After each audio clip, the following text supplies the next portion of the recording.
요한계시록 8번째 시간입니다. 이번 시간에는 요한계시록 4장을 살펴보는 시간이 되겠습니다. 요한계시록 4장 1절부터를 봐주십시오.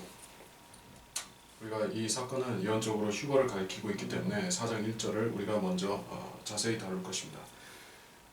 4장 1절. 이 일 후에 내가 쳐다보니 보라, 하늘에 한 문이 열려있는데 내가 들은 첫 음성은 나팔 소리 같았으며 내게 말하여 이르기를 이리 올라오라, 내가 이후에 마땅히 일어나야 할 일들을 내게 보여주리라 하더라. 또 내가 즉시 영 안에 있게 되었는데 보라, 하늘에 한 보좌가 놓여있고 한 분이 그 보좌에 앉으셨는데 앉으신 분의 용모가 벽옥과 홍보석 같으며 그 보좌를 두른 무지개는 에메랄드같이 보이더라. 또 그 보좌 주위에는 24 좌석이 있는데 내가 본 그 좌석들에는 흰 옷을 입은 24 장로가 앉아있고 그들은 금으로 만든 면류관을 머리에 썼더라. 그 보좌에서는 번개들과 천둥들과 음성들이 나오고 보좌 앞에는 7 등불이 불타고 있었으니 그것들은 하나님의 7 영이라. 일단 여기까지 보겠습니다. 자, 1절에 보라, 하늘에 한 문이 열려있는데 내가 들은 첫 음성은 나팔 소리 같았다 라고 했습니다. 자, 하늘이고 땅이고 문이 있었습니다. 당연히 그 문은 열려 있었겠죠. 사도 요한은 판모섬에 있었습니다. 그리고 그는 재림의 날로 가서 이 문이 열린 것을 본 것입니다. 그러니까 여러분이 하늘에 문이 실제로 있다는 사실을 먼저 기정사실로 받아들여야 되고, 또 주님께서는 그 문을 실제로 여시고 성도들을 데리러 오신다는 사실을 또한 여러분이 믿어야 되는 것입니다. 그래서 이 음성이 들렸는데 이것은 나팔 소리가 같았다. 나팔 소리다. 자, 시내산에서 나팔 소리가 울렸을 때 무슨 일이 일어났죠? 모세가 시내산으로 올라가서 십계명을 받을 때 그때 그 산에서 나팔 소리 같은 것과 천둥이 들렸습니다. 자, 그것은 주 하나님의 임재를 나타내는 것입니다. 임재, 현. 그러니까 주님께서 여기서 나타나신 것이에요. 그래서 이 사람을 여기로 끌어올리시는 것이 주의 나팔 소리인 것입니다. 이리 올라오라. 문자 그대로 올라간 것입니다. 내가 이후에 마땅히 일어나야 할 일들을 내게 보여주리라 하더라. 이후에 일어날 일들이라고 했습니다. 그러니까 이 앞서 2장과 3장에서 있었던 그 7 교회의 사건들은 영적으로 7 교회의 사건들은 영적으로 교회 시대를 가리키는 것입니다. 그래서 주님께서는 2000년의 교회 시대를 약 2000년이 되겠죠. 약 2000년의 교회 시대를 통과하게 하신 것이요. 요한은 여기에 있었습니다. 그 사람이 여기로 가서 여기로 간 것이요. 그러니까 2번 이동한 것이죠. 시간을 점프했고 공간을 점프해서 이렇게 올라간 것입니다. 단순히 이렇게 올라간 것이 아니라 대각선 방향으로 시간축과 공간축을 넘어서 새 예루살렘이라고 해야겠죠.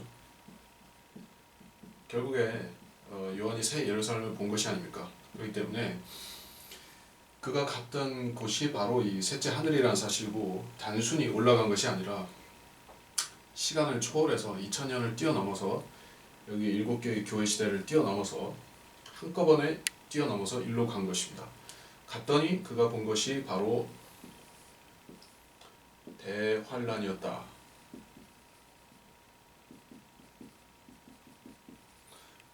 트리빌레이션을 약자로 대환란을 본 것이다 라는 것입니다. 자, 여러분 이렇게 하면 계시록의 구도를 온전히 이해할 수가 있는 것입니다. 사람들은 이렇게만 생각하려고 하는 것이죠. 이게 기존 교인들, 기존 목사들이 가르치는 것이 요한이 이렇게 가서 이렇게 내려왔다는 것입니다. 그것도 실제로 갔다고도 안 하고 무슨 영계를 통과해서 환상을 보았다 이런 식으로 말하는 것이죠. 그러나 영계를 통과한 것이 아니라 실제 첫째 하늘, 둘째 하늘, 이 물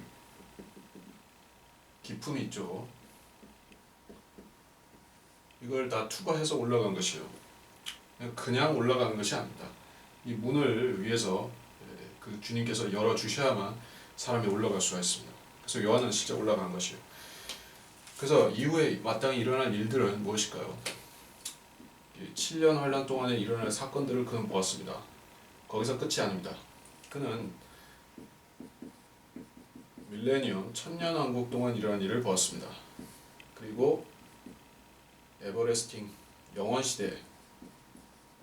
영원시대까지 본 것이에요. 이것이 계시록의 전체적인 구도인 것입니다. 계시록은 여기에서 AD 90년에서부터 영원까지를 다루고 있는 것이에요. 예. 이후에 마땅히 일어날 일들을 내게 보여주리라. 그 중에서 계시록에서 핵심적으로 다루는 기간은 물론 7년 대환란이죠. 그 비중이 가장 크고 핵심적으로 다루는 것입니다. 자, 어쨌든 요한은 시공간을 초월해서 올라가서 그 사실을 보았습니다. 2절 또 내가 즉시 영 안에 있게 되었는데 보라 하늘에 한 보좌가 놓여 있고 한 분이 거기에 앉으셨다. 자, 이 영 안에 있게 되었다. In the Spirit, 영 안에 있었다는 의미는 단순히 그가 성령을 충만했다는 뜻이 아닙니다. 이게 성령 충만이라는 말이 있죠. 또 영 안에라는 말이 있습니다. 그러니까 영 안에라는 것은 문자적으로 영 안에 들어갔다는 것이요.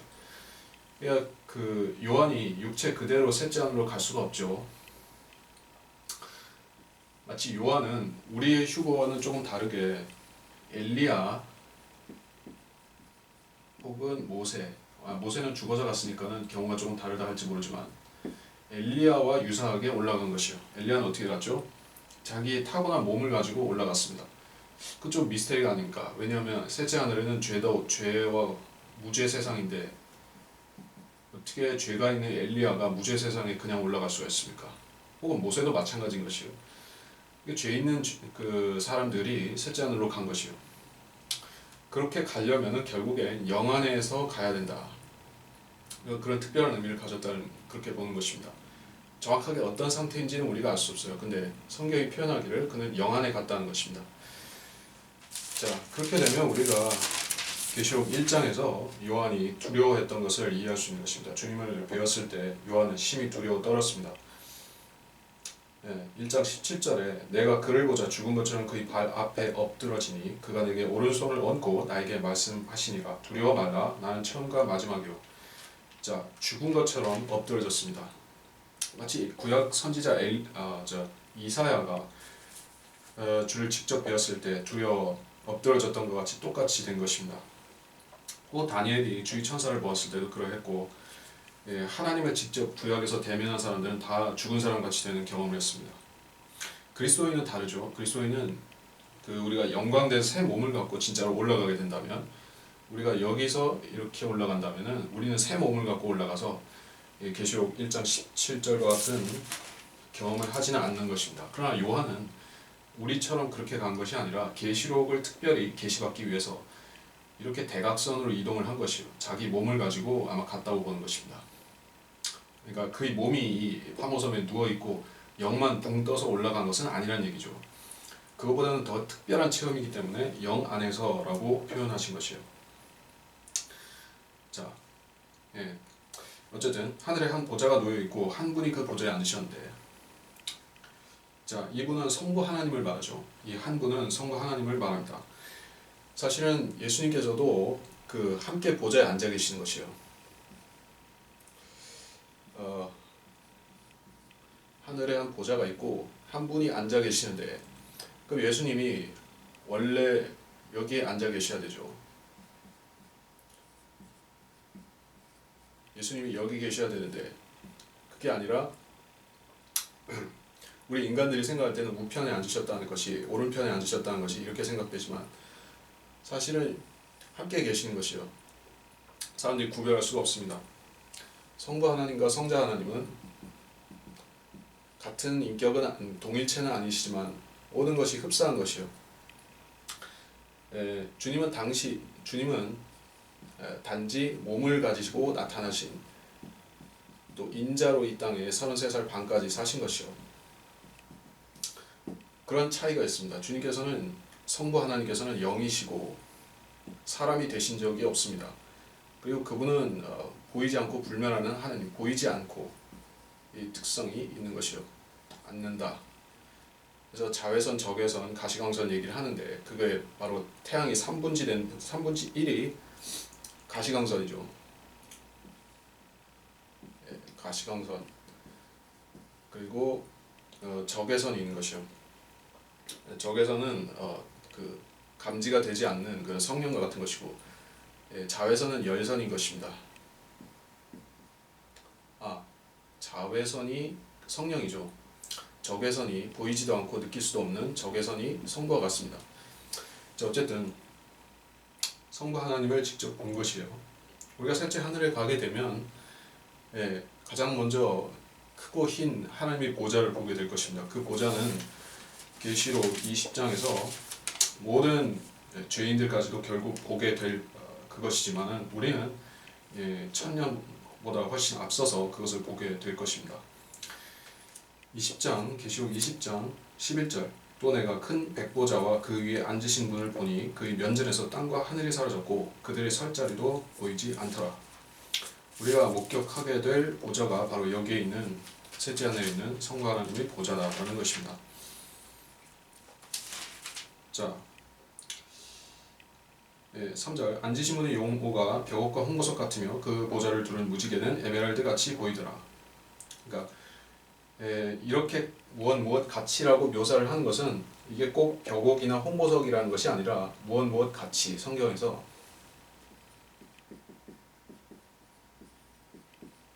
비유법으로 어떤 대상을 묘사할 때가 있습니다. 그러나 똑같은 것은 아니에요. 가장 흡사하게 보이는 것이 벽옥과 홍보석 같다는 것입니다. 두른 무지개는 에메랄드 같이 보이더라. 그러니까 노아에게 주님께서 화해의 표시로 보여주신 그 무지개가 있죠. 그는 주님께서 주님의 보좌를 두르고 있는 무지개를 땅에 펼쳐 보여주신 것이요. 이것은 그 피조물들에 대한 주님의 그 자애와 사랑을 뜻인 것입니다. 무지개는 그 에메랄드 같이 보이더라. 또 그 보좌 주에는 24 좌석이 있는데, 이 좌석은 보좌와는 구별해서 표현한 것이에요. 실질적으로 이 24 좌석도 하나의 왕들이 앉는 군주들이 앉는 그런 자리인 것이요. 일종의 보좌죠. 그러나 주님께서 앉으신 이 보좌와는 구별해서 좌석입니다. 그러면 이들은 여기서 뭔가를 통치하는 사람들인가? 그렇지는 않다는 것이요. 이것이 누구인가에 대해서는 논란이 있지만 12사도 그리고 구약을 대표하는 이스라엘을 대표하는 12지파의 어떤 대표자들 이렇게만 추측을 할 뿐입니다. 하나님께서 24이라고 하셨으니까 12사도는 확실히 여기 들어갈 것이다 라고 보는 것이에요. 그러면 이들은 여기서 무엇을 하고 있는가? 요한이 이때 올라간 것은 주님의 재림을 목도하기 위해서 올라간 것입니다. 여기서 요한이 일로 가서 사실은 우리 휴거를 그 모형으로 체험했지만 주님께서는 여기서 7년만 있으시면 일로 내려오시는 것입니다. 통치하러 내려오시는 것이요. 주님은 벌써 여기 이 시점에서 서 계신 것이요. 우리가 앞서 1장에서 주님이 서 계신 것을 보았었죠. 그 성부 하나님은 여전히 앉아 계십니다. 그러나 성자께서는 이제 내려오실 채비를 하시는 것이요. 이제 여기서 심판석, 그리스도의 심판석과 어린 양의 혼인식을 거쳐서 그것이 다 끝나면 이제 재림이 있는 것입니다. 주님은 바쁘신 것이요. 이제 여기서 초림 때부터 여기까지는 앉아 계셨죠. 대제사장으로서 우리를 위해 중보하시며 앉아 계셨습니다. 그러나 여기 휴거 때부터는 바쁘신 것이에요. 7년만 있으면 정리하고 내려오셔야 되는 것이기 때문에 그래서 여기에 그 좌석에 앉아 있는 이 자들은 분명히 주님과 함께 내려올 사람들인 것입니다. 내려와서 이들은 왕권을 받아서 통치할 그런 왕위 계승자들인 것이요. 이 천년왕국 동안 다스릴 사람들이기 때문에 이런 왕권의 표시로서 좌석이 이들을 위해 준비되어 있는 것입니다. 흰 옷을 입은 24 장로가 앉아 있고, 성경에서 장로라고 엘더라고 부를 때는 이스라엘의 경우에는 문자 그대로 그 지도자들, 뭐 선지자 같은 사람들을 의미할 수 있고, 신약에서는 목회자를 가리키죠. 그렇다고 해서 목회자가 왕이라는 얘기는 아닙니다. 그래서 장로들은 교회 시대 동안에 12사도가 이 교회의 기초석이 된 인물들이죠. 물론 이 12사도 중에서 하나는 유다 이스카리옷은 빠져서 결국 멸망했지만 나머지 11사도 그리고 그 뒤에 마티아가 등장했고, 그 마티아가 인정받았는가 하나님께서 인정 안 하셨는가는 논란이 있습니다. 어쨌든 바울이라는 또 하나의 확실한 사도가 더해져서 결국에는 12 혹은 13명의 정식 사도가 생긴 것이요. 정식 사도. 약칭 사도, 소위 사도는 더 많이 있습니다.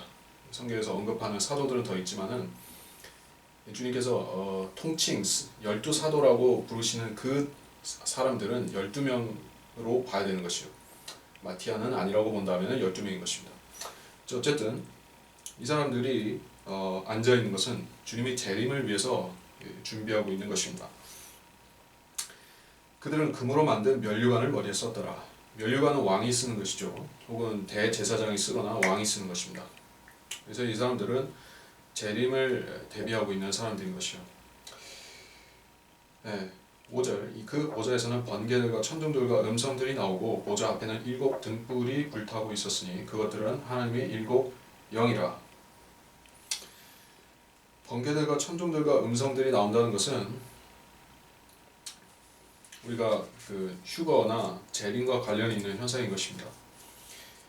그리고 이 7 영은 환란 시대 동안에 이 땅에서 역사하는 두 증인이라든지 14만 4천 명들에게 능력을 주는 하나님의 영들인 것이요, 하나님의 영이신 것이요. 7 영이라고 말씀했죠. 하나님의 7 영은 이 시대는 물론 그리스도인 안에 하나님의 7 영이다. 자, 그리스도인 안에서는 내주하시는 성령, 우리 구원의 보증이 되시죠. 그 외에도 여러 교제를 위해서 역사하시지만 또 하나님의 7 영이라고 할 때는 온 세상을 감찰한다는 뜻인 것입니다. 심지어 이 하나님의 7 영은 지옥에도 계신 것이요. 그래서 모든 곳에 계시기 때문에 완전수인 7을 쓴 것이요. 그 7 영이 대환란 기간 동안 어디서 역사를 한다는 얘기죠? 두 증인과 14만 4천을 통해서 이 땅에 구원의 역사를 이룬다는 것입니다. 자, 6절, 보좌 앞에는 수정과 같은 유리바다가 있고, 유리바다라는 이 대상이 등장했습니다. 유리바다가 무엇일까? 말 그대로 투명한 캐노피 같은 것이요.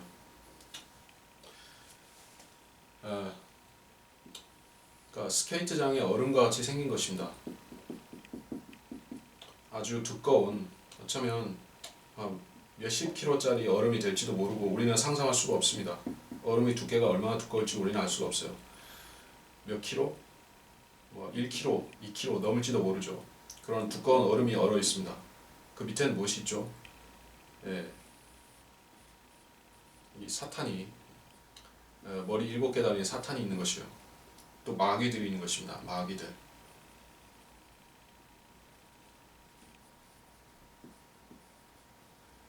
더러운 새들로 상징되는 마귀들이죠. 이 밑에 이런 물이 있는 것입니다. 자, 이 위에는 물론 이 위에서 밑에를 보면 크리스탈처럼 이렇게 반사가 되는데 어디서 반사가 되는 것이죠? 저기 위에 피라미드 같이 생긴 산이 있는 것입니다. 요 산 위에 보좌가 있는데 뭐 여기에 성전이 또 있을 수도 있습니다. 여기서 빛이 나는 것이요. 이렇게 빛이 이렇게 쫙 퍼지다 보니까 여기 얼음에 반사돼서 빛이 반짝반짝 나는 것이요. 이 산을 우리가 시온이라고 부르는 것입니다. 시온산, 북편에 있는 시온산이다.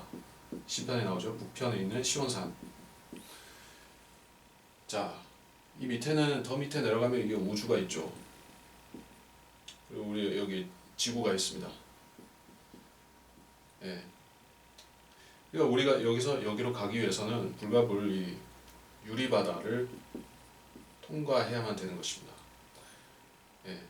여기에 또 문들이 있다는 얘기죠. 12개의 문들이 있습니다. 이게 얼마나 거대한 것이요. 그러니까 결국에 이 새 예루살렘이 어느 쪽에 위치해 있느냐 한 것은 우리가 정확히는 알 수 없지만, 어쩌면 여기 새 예루살렘은 여기 밑바닥에 이렇게 잠겨 있을 수도 있죠. 시온산 전체가 그 새 예루살렘의 드러난 측면일 수도 있는 것입니다. 그건 잘 모르지만 하여튼 새 예루살렘은 이렇게 피라미드 2개를 붙여놓은 걸로 생겼고, 문들이 여기 가운데 있는 형태인 것이요. 그러니까 각 측면마다 3개씩 있죠. 4개씩? 3개씩 있죠. 하여간에 유리바다라는 것은 이 셋째 하늘에 있는 것입니다.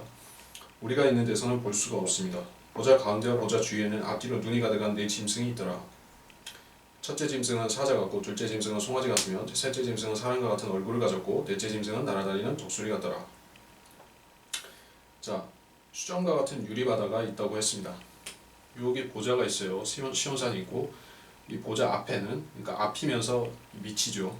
거기에는 유리바다가 있다는 것이요. 산이 있고 이렇게 호수 같은 것이 있는 것입니다. 그랬더니 이 보좌 가운데와 보좌 주위에 4 짐승이 있다고 했습니다. 네. 여기 보좌가 있어요. 4 짐승이 있는데 여기 하나 있고, 여기 하나 있고, 여기 하나 있고, 뒤에 하나가 있겠죠. 4이 이렇게 4 측면을 두르고 있기 때문에. 근데 보좌가 투명한 보좌라는 얘기입니다. 투명하다. 앞에서 우리가 3절에서 벽옥과 홍보석 갖고 이렇게 말했죠. 투과성이 있다는 것이에요. 투과한다. 투명 유리같이 보인다. 그래서 이 보좌 앞에서 보좌 뒤가 보이는 것입니다. 보좌 뒤에 어떤 짐승이 있는지 보이는 것이요. 네. 그리고 이전에는 여기에 덮는 그룹이 하나 있었죠. 이게 루시퍼라는 것입니다. 루시퍼. 지금은 없습니다. 지금은 여기로 간 것이요. 여기서 여기로 내려간 것입니다. 자, 그래서 현재 있는 짐승들은 4인데, 하나는 사자, 하나는 송아지, 하나는 독수리, 또 하나는 사람이라는 것입니다. 자, 이 독수리라는 짐승은 하나님의 속성과 관련돼서 이스라엘 백성을 돌보시는, 그런 날개로 덮으시는, 보호하시는 이런 좋은 뜻으로 쓰이는 짐승이고, 아마겟돈 때는 이 악인들을 뜯어먹는 그런 심판의 도구로 사용됩니다. 송아지는 이 사역자를 상징하는데 종이죠. 그리스도께서 이 땅에 오셔서 우리를 위해서 종이 되셨죠. 마가복음이 상징하듯이. 그리스도께서는 하나님의 종이시다. 왜냐하면 우리를 위해서 낮은 처지가 되신 것이죠. 하여튼 송아지는 그 인간을 섬기는 짐승입니다. 사자는 맹수의 제왕이죠. 맹수의 왕이다. 물론 호랑이도 있습니다만은 전 세계에 분포하고 있는, 뭐 전 세계까지는 아니지만 더 널리 분포하고 있는 것이 사자니까, 하여튼 이것이 있고, 그리고 마지막으로 사람입니다. 셋째 짐승은 사람과 같은 얼굴을 가졌고, 자, 그래서 하나님께서 그 땅을 대표하는 4 짐승을 여기 선별하신 것이요. 육지 짐승이 사자, 송아지, 사람이고, 날짐승이 독수리, 그렇습니다. 여기 빠져 있는 것은 물고기나 파충류가 빠져 있습니다. 물고기를 대표하는 것이 없고, 또한 뭐 파충류, 양서류 다 없습니다. 예. 물고기는 그 파충류 그리고 양서류는 죄인들을 대표하죠. 그러니까 주님께서 베드로에게 내가 너를 사람들을 낚는 어부가 되게 하겠다라고 말씀하셨죠. 파충류는 뱀인데 사탄과 관련이 있죠. 양서류는 개구리인데 계시록에서 개구리 같은 더러운 새 영이 용과 적그리스도와 거짓 선지자 입에서 나오는 것을 보게 되죠. 양령을 상징하는 것입니다.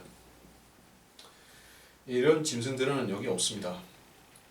근데 여기 있는 이 용이 이 세 가지를 전부 대표하고 있는 것이요. 물속에 논이고 있는 얘는 거대한 물뱀 혹은 바다뱀 같이 보이는 존재인 것입니다. 파충류 같기도 하고 물고기 같기도 하고 또 양서류 같이도 보이는 것입니다. 자, 그래서 이 나머지 하나를 대표하는 물고기와 그 어리와 파충류와 양서류를 대표하는 자가 이 밑에 있는 것입니다. 이 기품 속에 있다. 자, 8절. 네 짐승들은 각각 자기 주위에 6개 날개를 가졌고 안쪽에는 눈들로 가득하더라. 또 그들은 밤낮 쉬지 않고 말하기를 거룩하시도다 거룩하시도다 거룩하시도다. 전에도 계셨고 지금도 계시며 앞으로 오실 전능하신 주 하나님이여 하더라. 날개가 6개가 있습니다. 천사들은 날개가 없다는 것이요. 성경에 천사가 날개 있다는 얘기는 한 번도 없습니다. 스랍과 그룹이 있는데 이 존재들은 날개가 있는 것이요. 스랍은 4개가 있고 그룹은 6개가 있다. 그래서 스랍 이퀄 그룹이라고 주장하는 사람도 있긴 한데 날개수가 다릅니다. 그리고 그룹들은 날아다니지는 않는 것이요.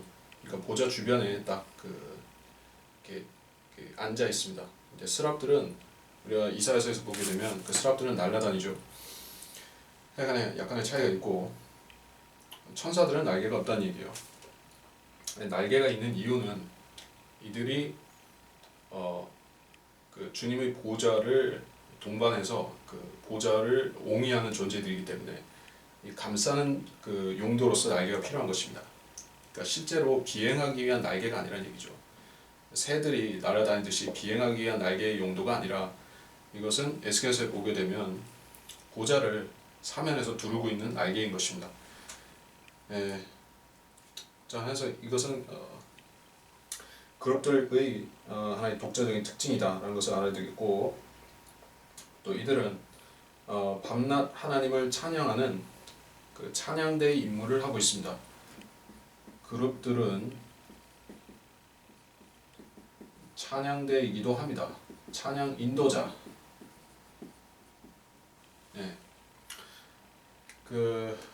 우리가 루시퍼에 대한 말씀을 아침의 아들 루시퍼야 그 부분을 잠깐 성경에서 찾아보도록 하겠습니다. 루시퍼.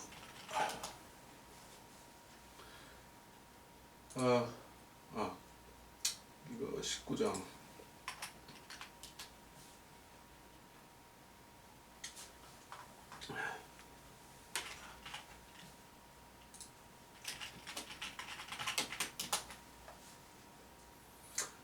이사야서가 아니라 에스겔 28장 13절입니다. 내가 하나님의 동산 에덴에 있어 모든 귀한 돌인 홍보석과 황옥과 금강석과 녹보석과 얼룩만화와 벽옥과 사파이어와 에메랄드와 홍옥과 금으로 덮여 있었고 내 북들과 관악기들이 만들어짐이 내가 창조되던 날에 내 안에 예비되었도다. 자, 사탄은 찬양 인도자였을 뿐 아니라 사탄은 그 자체가 오케스트라였던 것이요. 하늘의 오케스트라. 이 사탄 혼자 오케스트라를 연주할 수가 있는 그런 엄청난 존재였던 것입니다. 이런 자가 있습니까? 사람은 흉내도 낼 수가 없죠. 그는 음악의 명장인 것이요. 그는 하늘의 찬양대를 아마 인도하는 총지휘자였었다고 우리가 보는 것입니다. 그렇다면 나머지 그룹들도 찬양과 다 관계가 있는 것인데 사탄이 수석이었다는 것입니다. 근데 그가 쫓겨나죠. 그러면 네 그룹들이 그 사탄이 했던 일을 대행하고 있는 것이요. 자, 그렇게 볼 수가 있겠습니다. 9절. 그 짐승들이 보좌에 앉으시어 영원 무토록 살아계시는 분께 영광과 존귀와 감사를 드릴 때 스물네 장로가 보좌에 앉으신 분 앞에 엎드려 영원 무음토록 살아계시는 분께 경배하며 그들의 면류관을 그 보좌 앞에 던지며 말씀드리기를 오 주여 주께서는 영광과 존귀와 권세를 받으시기에 합당하시니 이는 주께서 만물을 창조하셨고 만물이 주의 뜻대로 있으며 또 창조되었기 때문이니이다 라고 하더라.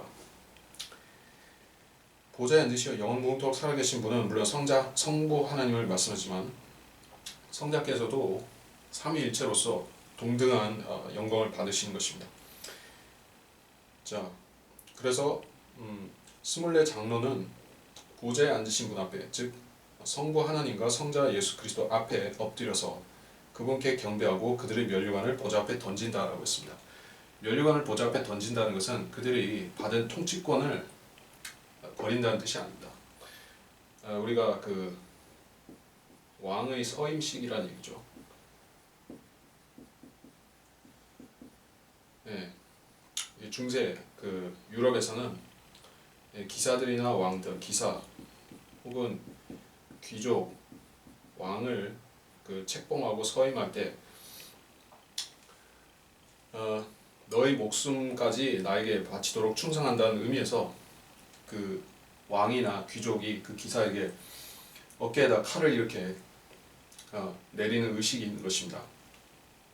그래서 서양의 봉건제에서 행했던 의식이죠. 마찬가지로 이들은 자기들의 왕관이 주님으로부터 왔다는 것을 절대적으로 시인한다는 뜻으로 자신의 왕권을 주님께서 주셨다는 그것을 시인하는 것입니다.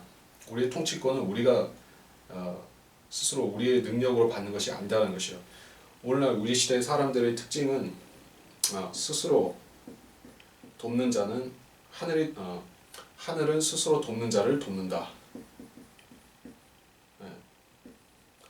이런 말을 즐겨하는 것이요.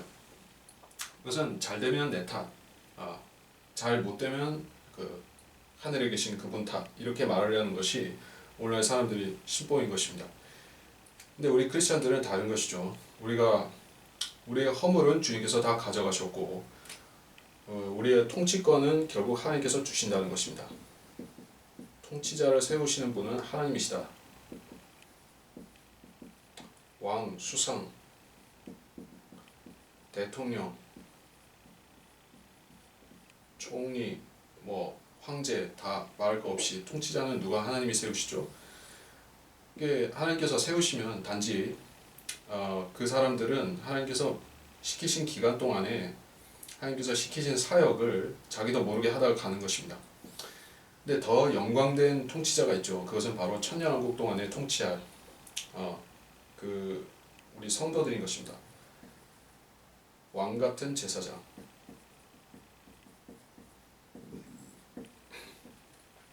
우리는 지금 일시적으로 이 땅을 통치하지만 하나님께 영광을 돌리지 않는 이런 자들보다 우리가 더 영광된 통치의 직분을 받게 된 것입니다. 그래서 우리는 이 24 장로가 하는 것과 같이 우리가 나중에 통치권을 받게 되면 내가 잘했기 때문에 내가 위대한 일을 했기 때문에 내 사역이 아주 대단한 사역을 했기 때문에 내가 이런 것을 차지한다라고 다른 사람들 앞에서 또 천사들 앞에서 뻐길 수가 없다는 것이에요.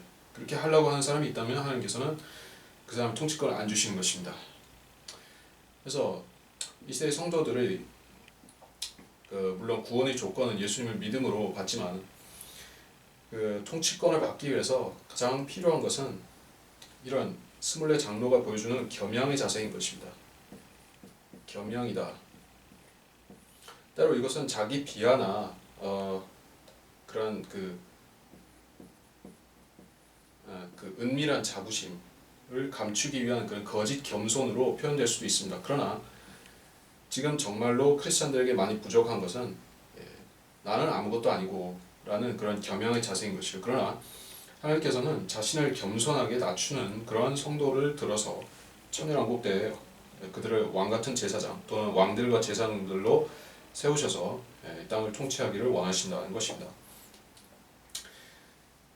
자, 주께서 만물을 창조하셨고 만물이 주의 뜻대로 있으며 또 창조되었기 때문이니이다.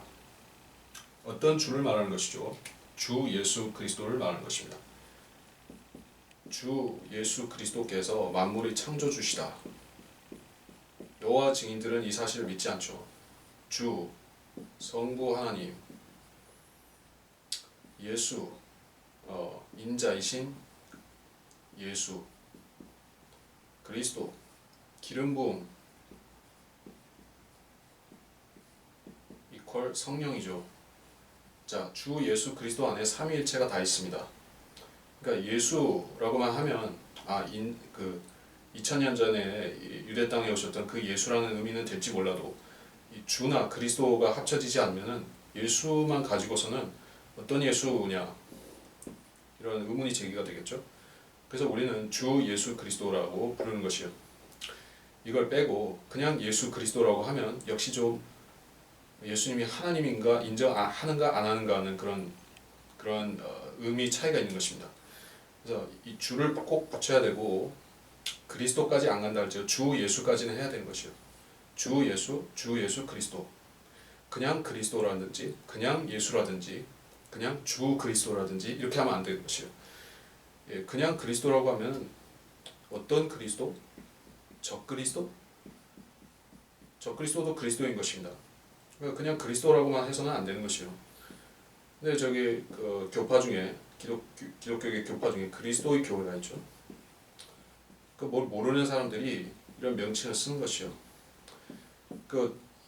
오직 예수주의, 지저스 온리즘이라고 하는 걸 주장하는 그런 오순절파도 있습니다. 일부 오순절파가 예수가 하나님도 성부도 되고 성자도 되고 성령도 된다는 이런 이단 사상을 주장하는 것이에요. 이단. 전부 주 예수 그리스도를 모르는 사람들이 그렇게 하는 것입니다. 그러니까 우리가 11절에서 4장 11절에서 확실히 알 수 있는 것은 바로 주 예수 그리스도께서 만물을 창조하신 창조주 하나님이시라는 사실을 확실히 알 수가 있는 것입니다. 자, 이렇게 해서 우리가 4장을 다 살펴보았습니다. 시간적으로는 여기가 조금 남았지만 다음 시간에 5장을 살펴보도록 하겠습니다.